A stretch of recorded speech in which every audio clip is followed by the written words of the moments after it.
Assalamualaikum warahmatullahi wabarakatuh. Kembali lagi dengan saya, Hilman Saifuddin, di channel The Fit Transportasi. Seperti biasa, kita akan membahas mengenai transportasi, tapi tidak dulu dengan kereta api. Kali ini kita akan membahas mengenai angkutan sungai, danau, dan penyeberangan, atau disingkat ASDP.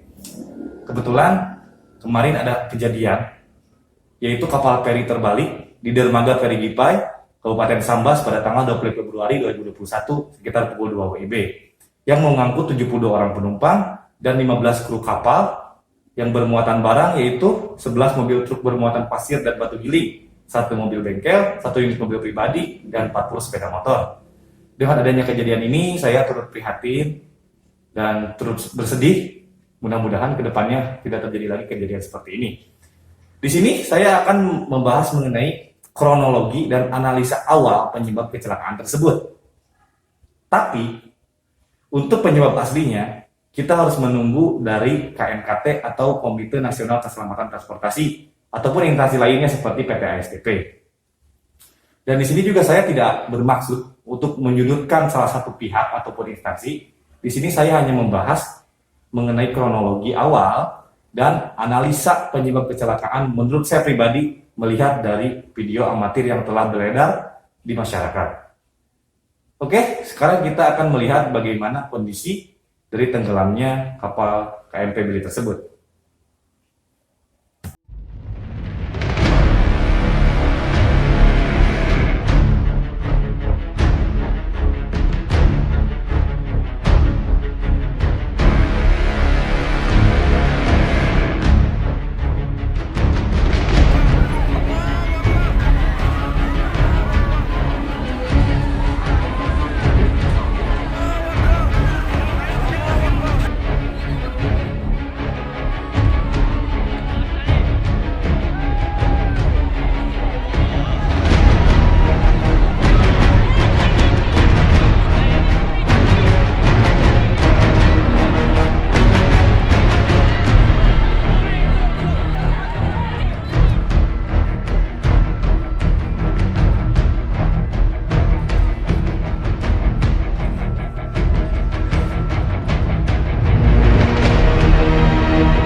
Saya cukup prihatin melihat keadaan masyarakat yang histeris karena kapal akan tenggelam.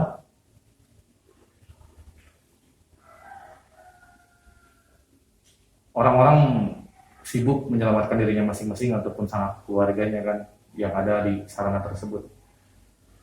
Ya, saya mengucapkan prihatin lah dengan adanya kondisi tersebut, dan alhamdulillahnya tidak ada korban jiwa.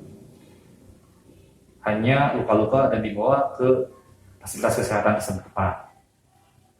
Tapi walaupun tidak ada yang korban jiwa, pasti menimbulkan kerugian material.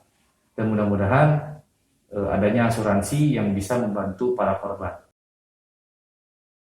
Mari kita lihat dari sarananya. Untuk kapal KMP Bili ini, dia mempunyai spesifikasi panjang keseluruhannya itu 38,5 kalau tidak salah.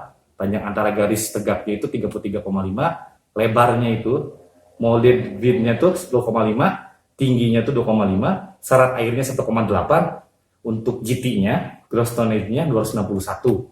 Jadi spesifik kapal tersebut, ya kapal yang terbalik ini, dia memiliki spesifikasi yang telah saya sebutkan tadi. Lalu untuk dari segi prasarana, dermaganya, jadi untuk dermaganya ini, setelah saya dulu mempelajari ini, menggunakan dermaga apung atau sistem jetty. Jadi dia mempunyai dermaga sistem jetty yang menjorok ke arah sungai atau ke arah pantai yang berbentuk L. Jadi dia sistemnya sistem jetty.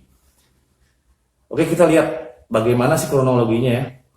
Dari data-data yang telah saya dapatkan, baik dari media sosial ataupun dari berita yang sudah beredar, bahwasannya kapal feri ini hendak melakukan penyeberangan dari Kecamatan Tebas ke Kecamatan Tekarang, Jawai dan Jawai Selatan. Nah, saat itu kapal tersebut dari dermaga Tebas menyeberang menuju ke dermaga Peribipai, lokasi tempat tenggelamnya kapal tersebut. Saat hendak bersandar, kapal tersebut miring dan kemudian karam. Penumpang dan sejumlah warga pun menyaksikan berteriak-teriak. Seperti kita lihat di video tadi, bahwasannya begitu histerisnya masyarakat dengan tenggelamnya kapal tersebut. Apabila kita lihat dari kedalamannya, bahwasannya untuk kedalaman air tidak terlalu dalam, makanya menggunakan kapal yang berjenis ini. Jadi dia lambung kapalnya juga tidak terlalu besar. Kalau kita lihat dari sarananya ya, deknya tinggi tapi lambungnya tidak terlalu panjang karena memang kedalamannya mungkin tidak terlalu dalam ya. Oke, kita akan membahas mengenai apa sih faktor penyebab kecelakaan ini sehingga KMP Billy ini bisa tenggelam ya. Dalam kecelakaan kapal itu ada 3 faktor yang mempengaruhi. Pertama, faktor human error. Biasanya sering terjadi human error ini karena kelalaian manusia. Yang kedua, faktor teknis, sarananya ataupun prasarananya pada saat teknisnya tidak berjalan dengan baik. Ketiga, adalah faktor alam, seperti cuaca buruk, gelombang, angin yang sangat kencang. Nah, mari kita lihat dari indikator-indikator tersebut dalam kecelakaan kapal ini. Kita lihat dari faktor human error. Kemungkinan ada faktor human error ini, saya juga tidak tahu ya. Kalau faktor human error ini biasanya kelalaian manusia baik dari nahkoda ataupun dari kru kapal yang salah pengoperasian ataupun kru-kru yang ada di dermaga. Apakah talinya itu tidak terikat ataupun lain sebagainya. Itu dari faktor human error. Kalau dari faktor teknis, apakah sarananya layak atau tidak? Biasanya kalau kapal hendak berlayar, itu ada pengecekan dari Syah Bandar setempat, sesuai dengan 12 indikator yang telah ditetapkan oleh IMO. IMO itu adalah salah satu organisasi yang menaungi keselamatan kapal, IMO. Lalu, dalam keadaan ketenggelam kayak gini, ada kemungkinan dari beberapa kecelakaan tenggelamnya kapal, biasanya lambung kapalnya itu bagian bawah kapalnya itu bocor. Tapi saya tidak tahu di sini apakah ada kebocoran ataupun tidak. Nanti kita tunggu dari pengumuman dari KNKT tersebut. Lalu dalam faktor teknis juga, mungkin saja dalam tenggelamnya kapal itu yaitu overload ataupun kelebihan muatan. Tapi setelah dilansir dari salah satu berita bahwasannya kapal ini tidak overload dan masih dalam kapasitas biasanya. Nah, tapi biasanya yang menyebabkan kapal tenggelam tuh, walaupun dia tidak overload, tapi distribusi bebannya. Distribusi beban itu sangat penting dalam kapal. Jangankan di kapal, di jalan raya aja, truk-truk pengangkut logistik tuh distribusi beban tuh harus baik. Karena dia akan mempengaruhi keseimbangan sarana tersebut. Apalagi di laut. Di laut kan istilahnya keseimbangannya harus tetap dijaga karena berjalan di atas air kapalnya tersebut, maka distribusi bebannya tuh harus baik. Jangan sampai ke kanan kebanyakan ke kanan atau kebanyakan tengah kebanyakan ke kiri. Nah, distribusi beban tersebut harus diatur dengan baik. Nah, yang ketiga, faktor alam. Nah, saya nggak tahu di sana kondisinya seperti apa, tapi setelah saya lihat video, memang cuacanya itu agak sedikit mendung. Tapi saya tidak melihat adanya gelombang.